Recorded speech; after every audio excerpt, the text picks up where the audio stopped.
سارے حضرات مل کے نعرہ تکبیر، نعرہ رسالت، نعرہ حیدری، حسینیت، یزیدیت، خاندان زہرا پہ بلند آواز سے صلوات۔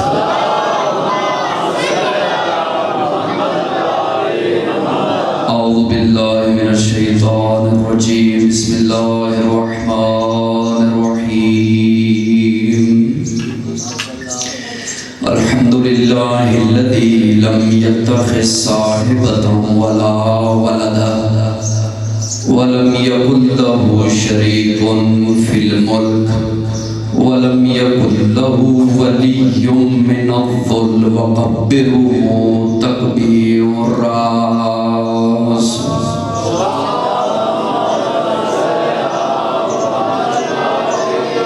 والحمد لله الذي لا يبلغ مدحته القائلون۔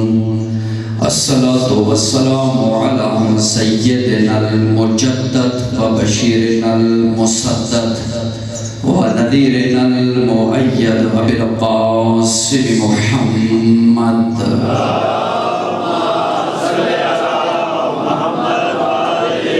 وعلى آله الطيبين الطاهرين المعصومين المنتخبين المنتجبين المظلومين الذين أذهب الله عنهم الرجس وطهرهم تطهيرا۔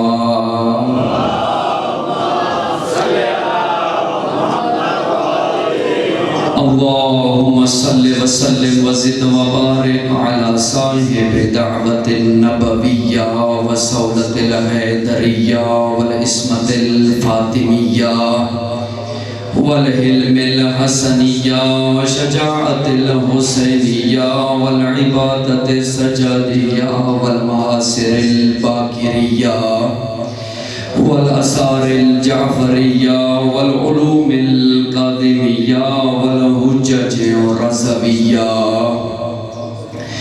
وجودة التقوية ونقاوة النقوية والهيبة العسكرية والغيبة الإلهية الصلوات۔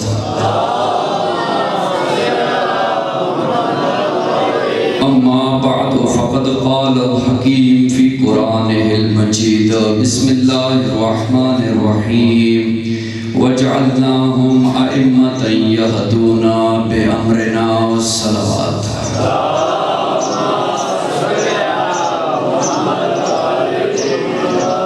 تمام تعریفیں اس خدا کے لیے ہیں جو لائق حمد و ثنا ہے۔ تمام تعریفیں اس مدبر الامور پروردگار کے لیے ہیں کہ جس نے ہمیں تراب سے خلق کرنے کے بعد ابو تراب کے در کا دیوانہ بنا دیا۔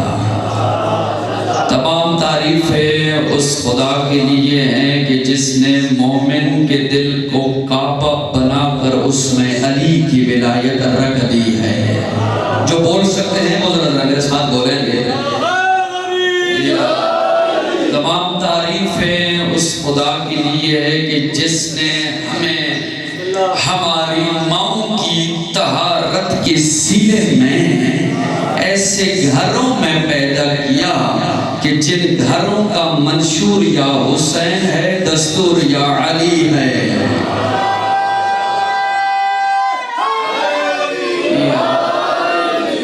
اور درود و سلام ہو اس آل پر جو لائق درود و سلام ہے۔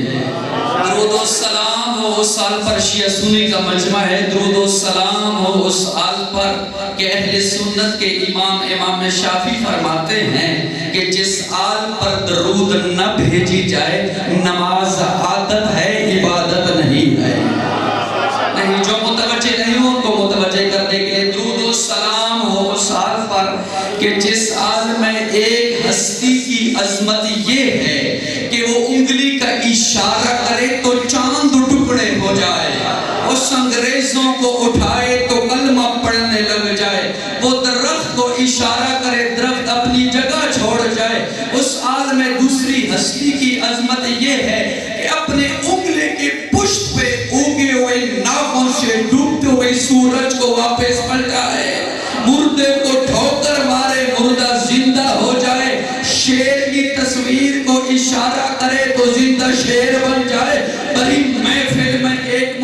ایک سے کہے اے عورت تیرا کیا کام ہے مردوں کے مجمع میں آنے کا، وہ مرد مرد نہ رہے عورت بن جائے۔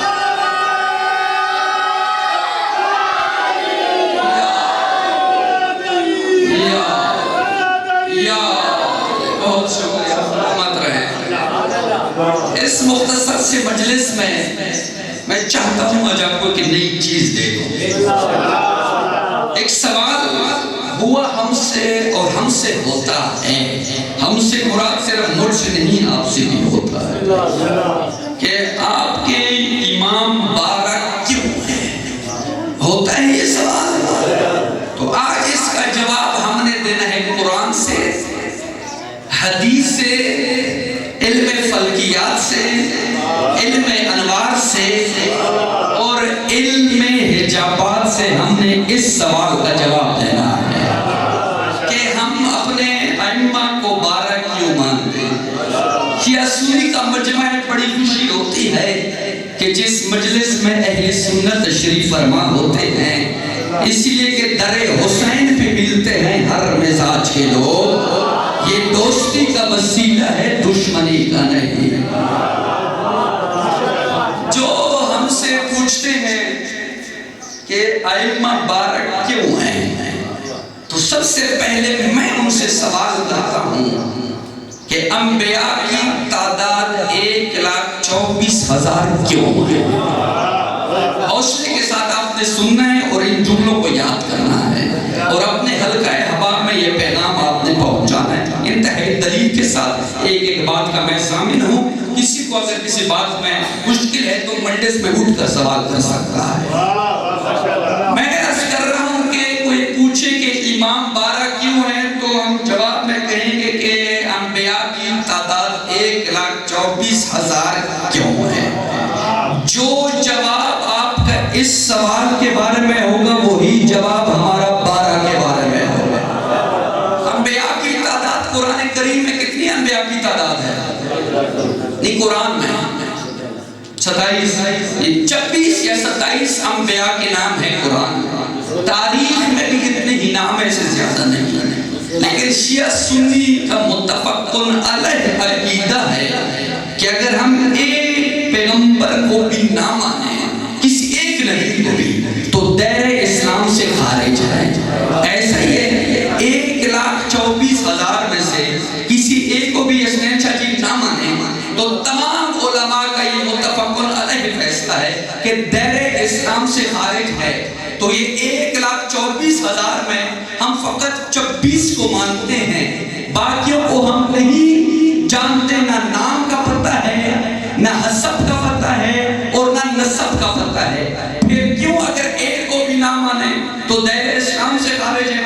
اس لیے کہ سرکار نے فرمایا ہے کہ 1,24,000 ہیں تو ہم چاہے جانیں یا نہ جانیں، چونکہ سرکار نے جب کہہ دیا کہ ہیں تو اب ہیں۔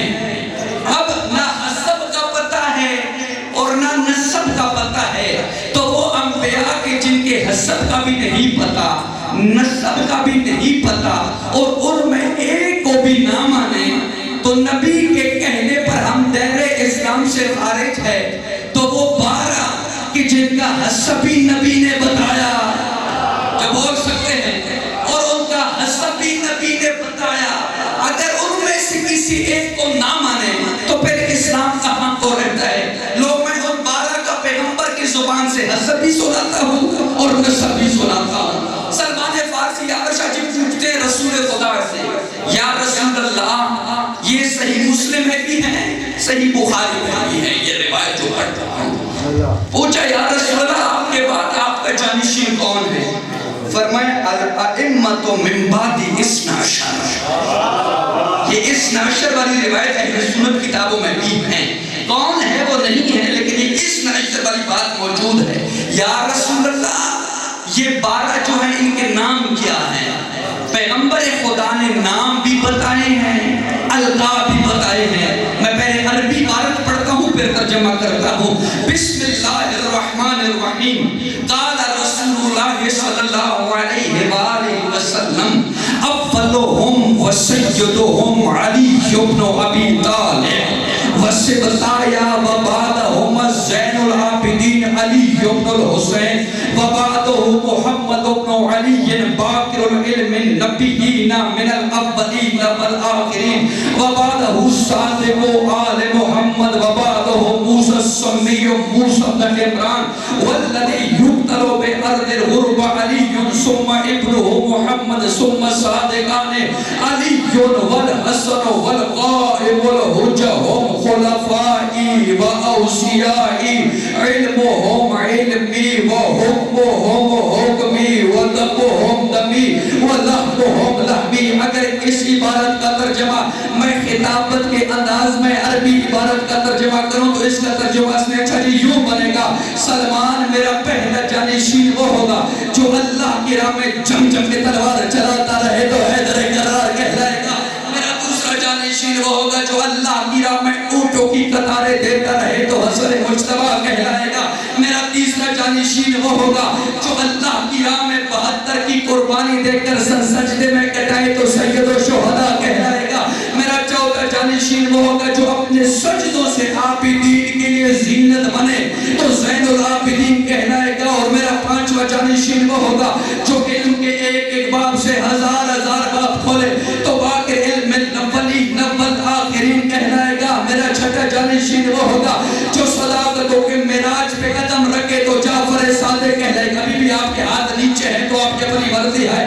میرا ساتواں جانشین وہ ہوگا جو اللہ کی راہ میں قید و بند کی صوفتے برداشت کرے تو موسیٰ کاظم کہلائے گا.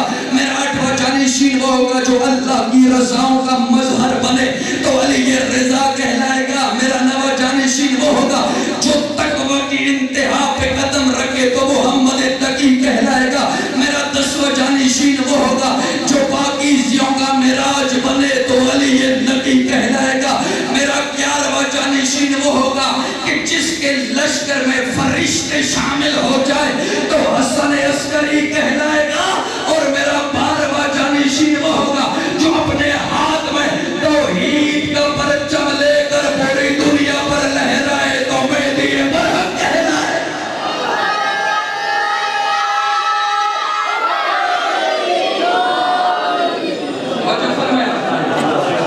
یہ ہے نبی کی زبان سے.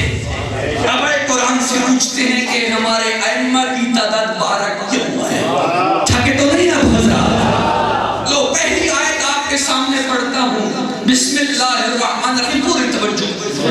فضرب ذاکرین کی معاشرہ لین لگی دیئے. امامے کو ایک برداشت کرنے آخری مولیو پہلا مولیو ذرا توجہ کے ساتھ سنیے. فضرب بعصاک الحجر فانفجرت منہ 12 عینا. اللہ نے جب موسیٰ سے کہا کہ اس چٹان پر عصا مارو تو جناب موسیٰ نے جب اس پتھر پر عصا مارا شاہ جی 12 چشمے پھوٹے. اللہ سے پوچھو کہ ان چشموں کی تعداد 12 کیوں؟ دوسری آیت وَبَعَثْنَا مِنْهُمْ 12 نقیبا. ہم نے بنی اسرائیل میں سے 12 نقیبوں کو چنا. پوچھو اللہ سے بنی اسرائیل کے نقیبوں کی تعداد 12 کیوں ہے؟ تیسری آیت ان عدت الشہور عند اللہ 12 شہرا. اللہ کے نزدیک مہینوں کی تعداد 12 ہے. پوچھو اللہ سے ان مہینوں کی تعداد 12 کیوں ہے؟ چوتھی آیت والسماء ذات البروج. یہ آسمان بروج والا ہے. اب جا کر علم فلکیات کے ماہرین سے پوچھو کہ ان بروج کی تعداد کتنی ہے. حملون، سورون، جوزاؤن، سرطانون، اسدون، سنبلتون، میزانون، اقربون، طلبون، جدیون، حوتون، قوسون. پوچھو اللہ سے ان بروج کی تعداد 12 کیوں؟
ظاہری، نور باطنی، نور بحری، نور بحری، نور نجمی، نور جوہری. اللہ سے پوچھو ان انوار کی اقسام 12 کیا؟ اللہ پریشان تو نہیں ہو رہا مجھا؟ پیغمبر مسلمانوں کے آخری نبی، پیغمبر خدا جن کا کلمہ پڑھ کر ہم مسلمان ہوئے ہیں، اللہ نے جب اس نور محمدی کو خلق کیا، یا ورشا جی جن حجابات میں رکھا، پوچھو اللہ سے ان حجابات کی تعداد کتنی ہے؟ اولھا حجاب القدرہ، ثم حجاب العظمہ، ثم حجاب العزہ، ثم حجاب الہیبہ، ثم حجاب الجبروت، ثم حجاب الرحمہ، ثم حجاب النبوہ، ثم حجاب الکبریاء، ثم حجاب المنزلہ، ثم حجاب الرفعہ، ثم حجاب السعادہ، ثم حجاب الشفاء.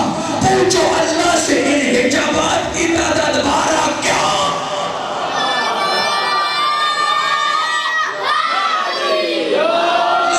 صحیح مسلم، مسند امام احمد بن حنبل، سنن ابی داؤد سے پڑھ رہا ہوں. راوی کہتے ہیں نبی نے فرمایا فیقول لا یزال الاسلام عزیرا الی 12 خلیفۃ کلہم من قریش. نبی نے فرمایا اس وقت تک میرا دین یہ اسلام اپنے اوج پر نہیں پہنچے گا جب تک میرے 12 خلیفے مکمل نہ ہو جائے اور سب کے سب قریش میں ہوں گے. پوچھو نبی سے خلفاء کی تعداد 12 کیا؟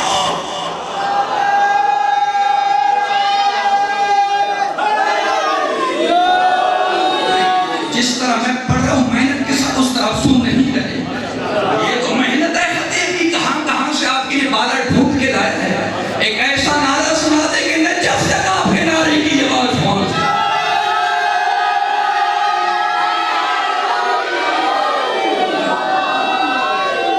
یہاں تک میرے ساتھ ہے، یہاں تک ساتھ ہے. لو اب قرآن کی آیات پڑھتا ہوں، پھر ایک عربی قصیدہ پڑھتا ہوں. آدم سے لے کر مصطفیٰ تک جس نبی کا جو وارث رہے اس سب کے نام میں ابھی بتانے جا رہا ہوں، اور اس کا ترجمہ میرے اہل سنت بھائیوں کی کتاب تاریخ یعقوبی جلد نمبر 1 صفحہ نمبر 1 پر اس کا ترجمہ موجود ہے. وہاں سے میں یاور شاہ جو اس کا ترجمہ کروں. قرآن کی آیات پڑھتا ہوں. شاہ جی میں کچھ آیات لایا ہوں، اس سے ہٹ کر اگر آپ کے مجمع کے پاس آیات ہیں تو مجھے دے، میں استقبال کرتا ہوں.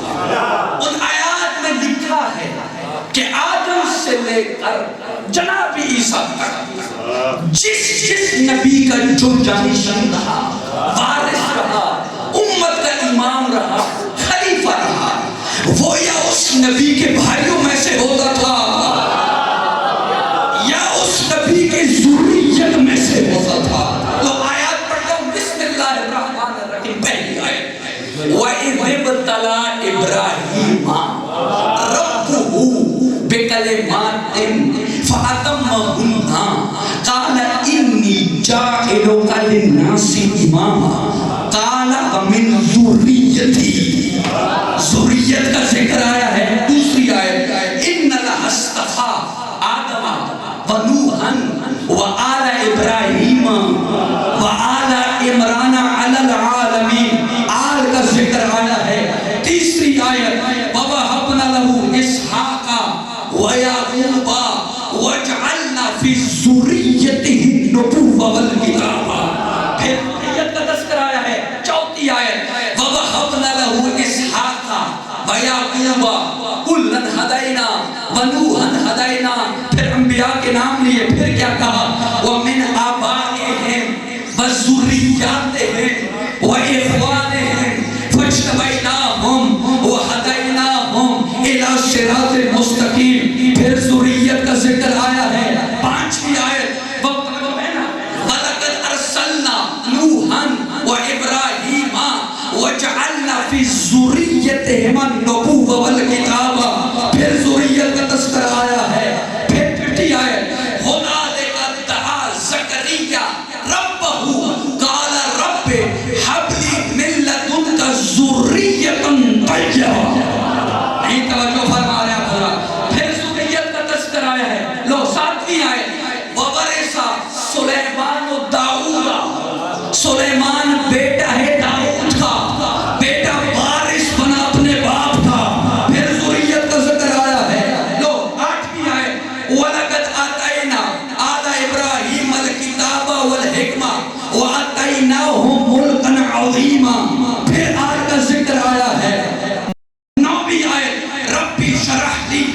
صدری ویسر لی امری واجعل لی وزیرا من اہلی ہارون اخی اشدد بہ ازری. ہارون بھائی تھا موسیٰ کا. بس ان آیات نے بتا دیا کہ نبی کا جانشین یا نبی کا بیٹا ہوتا ہے یا نبی کا بھائی ہوتا ہے. یہ قرآن ہے. اب نبی کے زبان سے سناتا ہوں. آدم سے لے کر مصطفیٰ تک تمام انبیاء کے وارثین قوم تھے. توجہ ہے نا. بسم اللہ الرحمن الرحیم. قال رسول اللہ صلی اللہ علیہ وآلہ وسلم انا سید النبیین ووصی سید الوصیین واوصیاء سادۃ الاوصیاء. ان آدم سأل اللہ عز وجل ان یجعل له وصیا صالحا فاوحى الله عز وجل الیہ انی اکرمت الانبیاء بالنبوہ. توجہ میری طرف.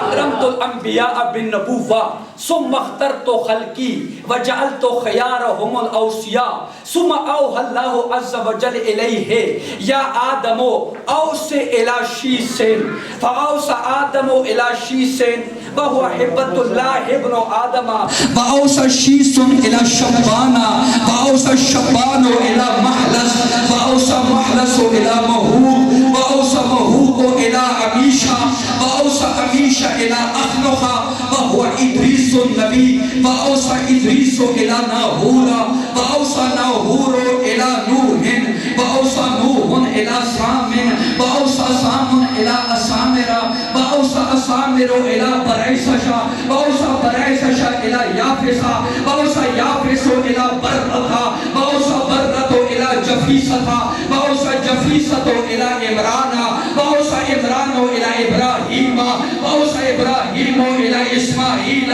واوصى اسماعیل الی اسحاق واوصى اسحاق الی یعقوب واوصى یعقوب الی یوسف واوصى یوسف الی یسریہ واوصى یسریہ الی شعیب واوصى شعیب الی موسیٰ واوصى موسیٰ الی یوشع بن نون واوصى یوشع الی داؤد واوصى داؤد الی سلیمان واوصى سلیمان الی آصف بن برقیہ واوصى آصف الی زکریا واوصى زکریا الی عیسیٰ واوصى عیسیٰ الی یحییٰ بن زکریا واوصى یحییٰ بن زکریا الی سلیمہ واوصى سلیمۃ الی منذر واوصى منذر الی بردہ.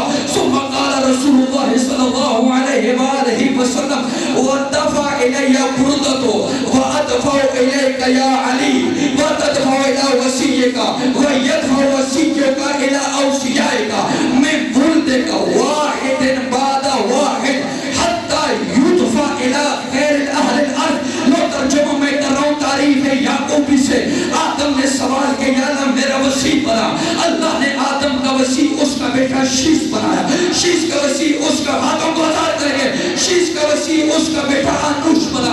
آنوش کا وسیع اس کا بیٹا کینان بنا. کینان کا وسیع اس کا بیٹا میلائیل بنا. میلائیل کا وسیع اس کا بیٹا یوارد بنا. یوارد کا وسیع اس کا بیٹا ادریس بنا. ادریس کا وسیع اس کا بیٹا متوشلہ بنا. متوشلہ کا وسیع اس کا بیٹا لمک بنا. لمک کا وسیع اس کا بیٹا نوح بنا. نوح کا وسیع اس کا بیٹا سام بنا. سام کا وسیع اس کا بیٹا ارفخشد بنا. ارفخشد کا وسیع اس کا بیٹا شہلے بنا. شہلے کا وسیع اس کا بیٹا عابر بنا. ابراہیم کا وسیع اس کا بیٹا اسماعیل بنا. اسماعیل کا وسیع اس کا بیٹا اسحاق. اسماعیل کا وسیع اس کا بھائی اسحاق بنا. اسحاق کا وسیع اس کا بیٹا یعقوب بنا. یعقوب کا وسیع اس کا بیٹا یوسف بنا. یہ وصایت ہے, یہ وزارت ہے, یہ خلافت ہے, یہ امامت ہے, یہ کرامت ہے, یہ طہارت ہے, یہ صداقت ہے. علی مجھ تک آئی, میں تجھے دوں گا, تو حسن کو دے گا, تو حسین کو دے گا. حتیٰ کہ یہ وصایت ہے, یہ وزارت ہے, یہ خلافت ہے, یہ کرامت ہے, یہ صداقت ہے. ہاتھوں کو آزاد کریں گے. یہ طہارت ہے. شاہ جی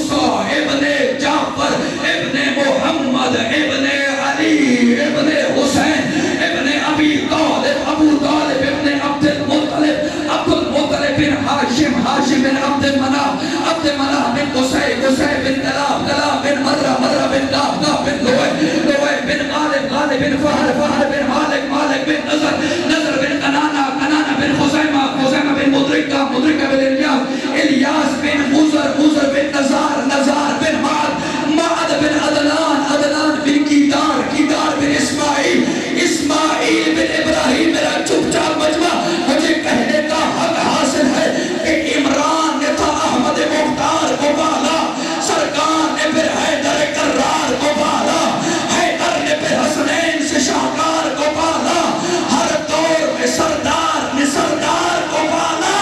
ایک نور کو پردوں میں خدا ڈھال رہا ہے, مہدی کو حجابوں میں خدا پال رہا ہے.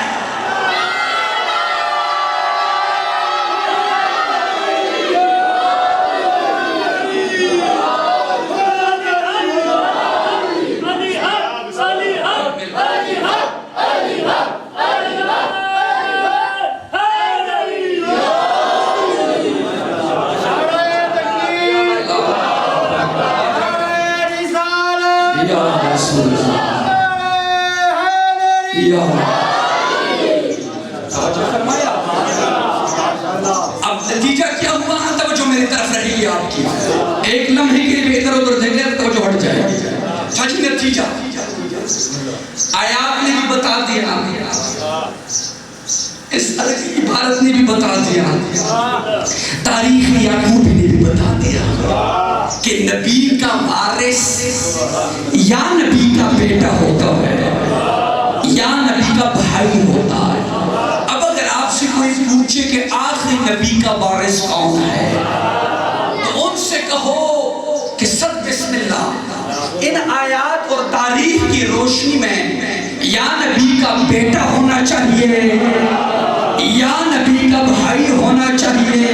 اب اگر وہ آپ سے پوچھے کہ آخری نبی کا بیٹا کون ہے, آخری نبی کا بھائی کون ہے, تو دائیں بائیں جانے کی ضرورت ہی نہیں, پڑھ کر سنا دو آیے مبہلا. فَقُلْ تَعَالَوْا نَدْعُوا أَبْنَاءَنَا وَأَبْنَاءَكُمْ وَنِسَاءَنَا وَنِسَاءَكُمْ وَأَنفُسَنَا وَأَنفُسَكُمْ. جو آگے آگے جا رہے ہیں وہ نبی کے بیٹے ہیں, جو پیچھے پیچھے آ رہے ہیں وہ نبی کا بھائی ہے.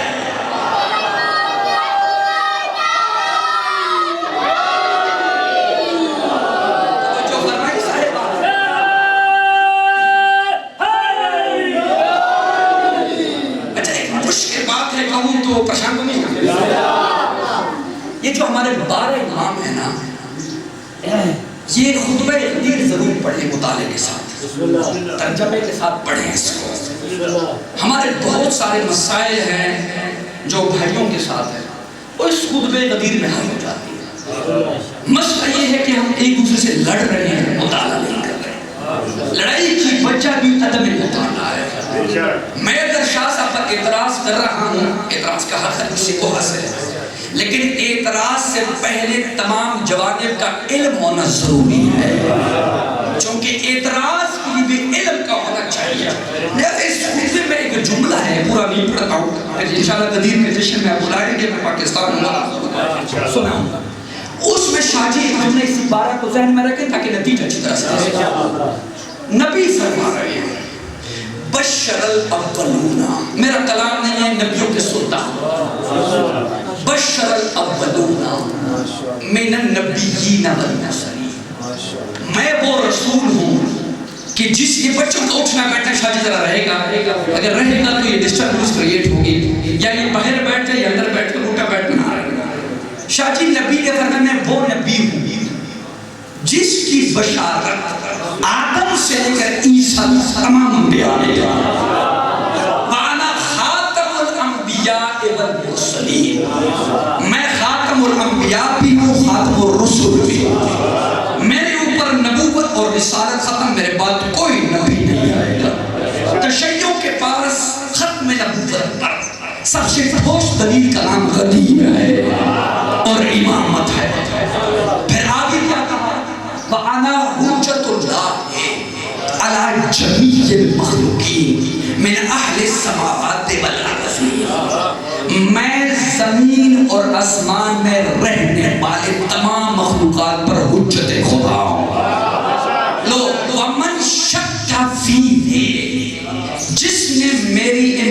میں شک کیا فقط کفر کفر الجاہلیہ، وہ کفر اور جاہلیت کی موت مرے گا۔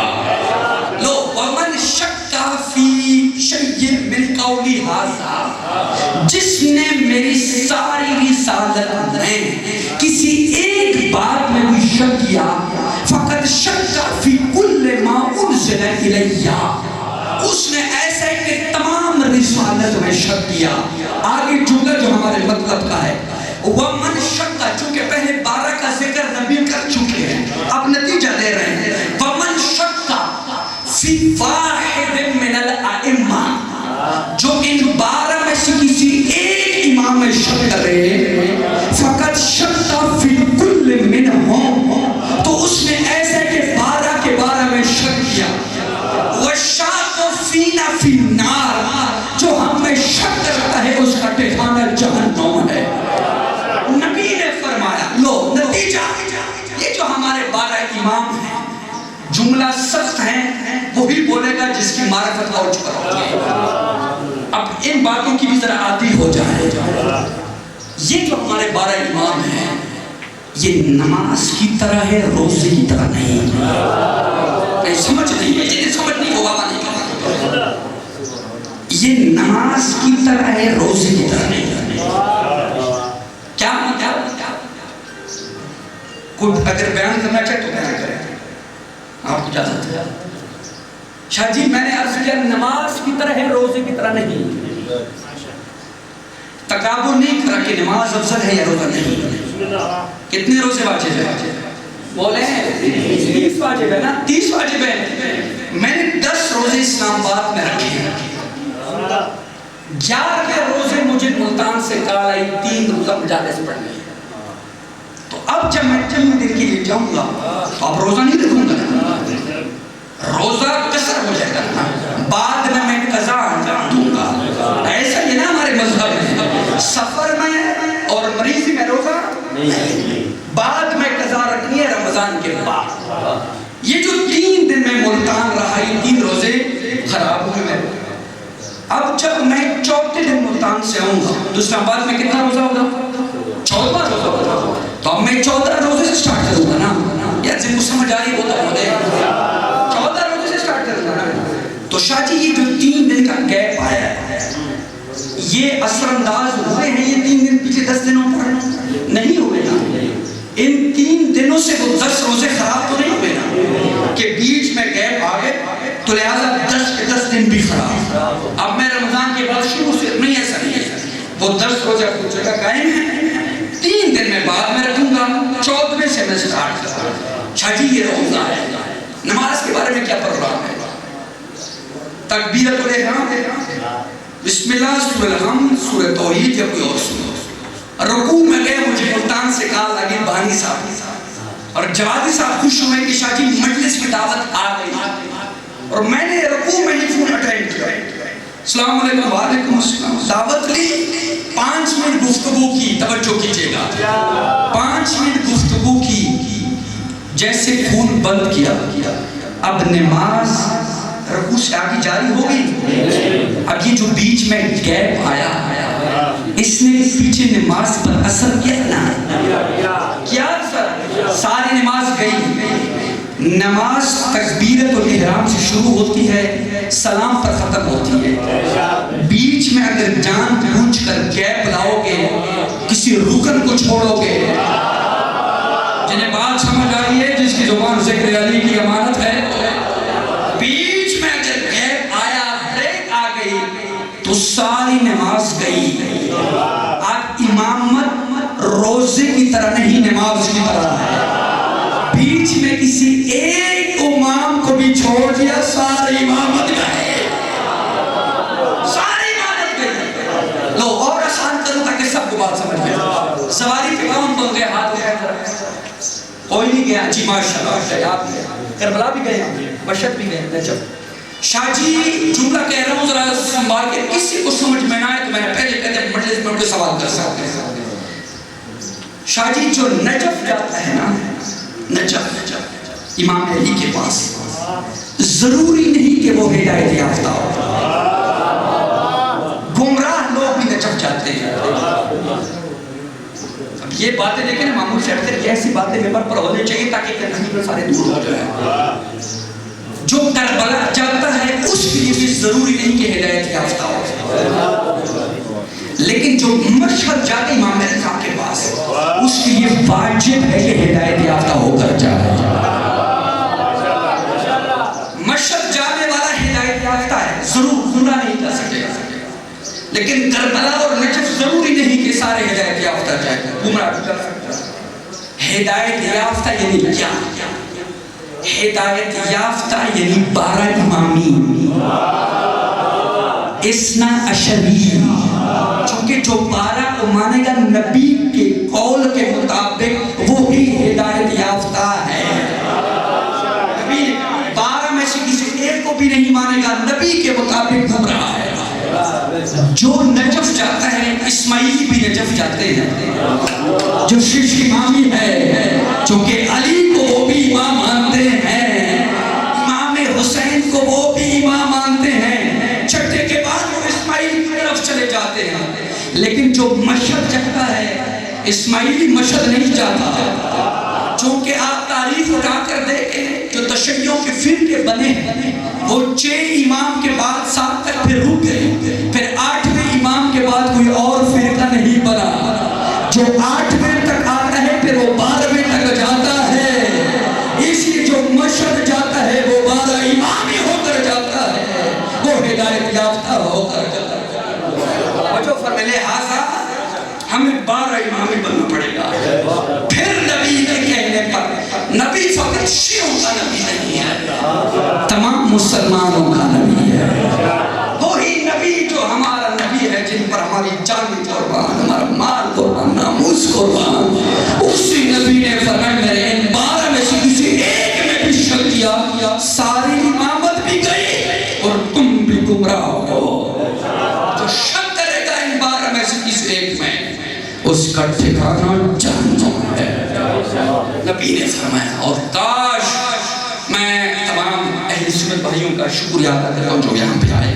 عباسی صاحب کا شکریہ ادا کرتا ہوں بانی مجلس میں حکم پہ کہ ان کا بھی شکریہ ادا کرتا ہوں کیا، لیکن ویسے مجھے شکریہ ادا نہیں کرنا چاہیے کیونکہ حسین صرف شیعوں کا حسین نہیں ہے، تمام مسلمانوں کا حسین. یہ وہ واحد در ہے جس پر آنے والوں کو ہم کارڈ نہیں بھیجتے. جس کا مقدر ہوتا ہے وہ اس مجلس میں آتا ہے، جس کے نصیب میں ہوتا ہے وہ اس مجلس میں آتا ہے. سادات بیٹھے ہوئے 2 جملے بھائی مصاحب پڑھے ہوئے.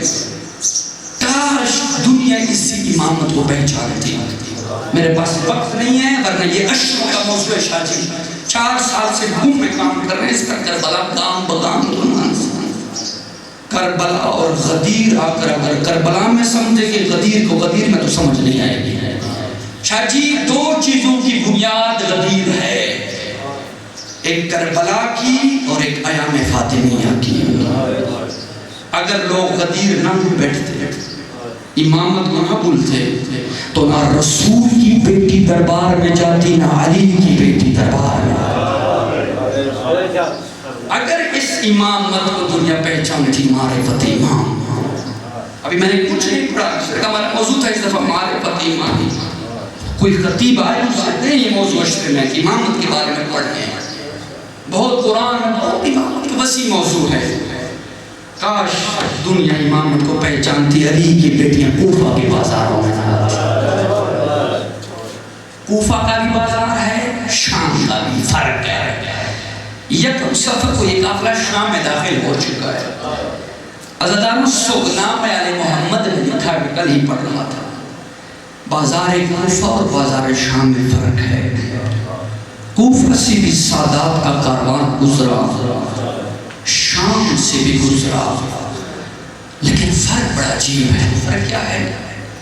کوفہ کے بازار میں کوفہ کی عورتیں چھتوں پر بیٹھ کر صدقے کی کھجوریں پھینکتی تھی.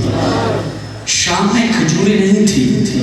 شام کی عورتیں چھتوں پر بیٹھ کر پتھر پھینکتی تھی، آگ برساتی رہی. امام سجاد نے فرمایا، جو سچ کئی سادات ہیں میرے خیال سے، امام سجاد شاہ جی فرمایا کہ شام کے دربار میں 7 ایسی مصیبتیں ہیں جنہیں ساری زندگی میں سجا بھول نہ سکا۔ پہلی مصیبت ستمگروں کا گھیرا تھا، ہاتھوں میں ننگی تلواریں تھیں اور نیزے، ہمیں ان نیزوں اور ان تلواروں سے مارا جاتا تھا، ہمارے سامنے ڈھول بجائے جاتے رہے۔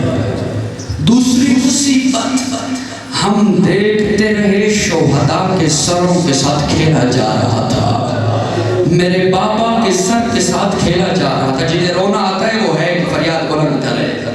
تیسری مصیبت، سادات میں آپ سے ہاتھ جوڑ کر معافی مانگوں گا، مولا نے فرمایا ہم شام کی گلیوں سے گزر رہے تھے، شام کی عورتیں آگ برسا رہی تھی، ایک انگارہ میرے امامے پر آ کر گرا، میرے ہاتھ بندھے ہوئے تھے، امامے کو آگ لگی، میں پکارتا رہا آگ بجھاؤ، کوئی بجھانے آیا، میرا امامہ چلے گیا۔ اجرکم اللہ، اجرکم اللہ۔ چوتھی مصیبت، طلوع آفتاب سے لے کر غروب آفتاب تک ہمیں تماشا دکھانے کے لیے کبھی ایک جگہ لے کر جاتے، کبھی دوسری جگہ۔ پانچویں مصیبت، ہمیں ایک رسی میں باندھا گیا تھا اور ایسا کھینچا جا رہا تھا جس طرح غلاموں کو کھینچا جاتا تھا۔ چھٹی مصیبت، ہمیں اس جگہ پر رکھا گیا جہاں پر یہود اور نصارہ کو رکھا تھا۔ ساتویں مصیبت، ہمیں شام کے اس زندان میں رکھا گیا جس کی چھت نہ تھی، دن کی دھوپ اور رات کی شبنم ہمیں سونے نہیں دیتے۔ مولا فرماتے پھر قیامت کا منظر تھا جب ہمیں شام کے دربار میں داخل کیا گیا، یزید نے نشے کے حالت میں آ کر پوچھا کہاں ہے علی کی بڑی بیٹی؟ جو سید بیٹھے وہ ہے کہ فریاد بلند کرے، جن کی بڑی بیٹیاں ہیں انہیں میرا یہ فکرہ سمجھ میں آ گیا ہوگا، کہاں ہے علی کی بڑی بیٹی؟ جواب دیا امام نے فرمایا یہ وہ وقت تھا کہ جہاں میرے لیے مرنا آسان تھا، زندہ رہنا مشکل۔ جب اشارہ ہوا سامنے سفید بالوں والی کنیز ہے، اس کے پیچھے علی کی بڑی بیٹی ہے۔ عدد الشمر ایک تازیانہ لے کر آگے بڑھتا ہے، کہتا ہے فضا سامنے سے ہٹ جا۔ فضا بھولکا بن کر زینب کے سامنے کھڑی تھی، فضا کے وفا پہ میرے لاکھوں سلام۔ اللہ و فضا نے کہا میں سامنے سے نہیں ہٹوں گی۔ اس نے تازیانہ لیا، حسن حسین کو لوریاں دینے والے بوڑھے ہاتھوں پر اس نے تازیانے بسانا شروع کے، یا فضا کے ہاتھوں سے خون کے فوارے بلند ہوئے۔ شاہ جی 300 حبشیوں نے نیاموں سے تلواروں کو نکال کر یزید کے تخت کو گھیرے میں لیا جو سید بیٹھے ہو، کہا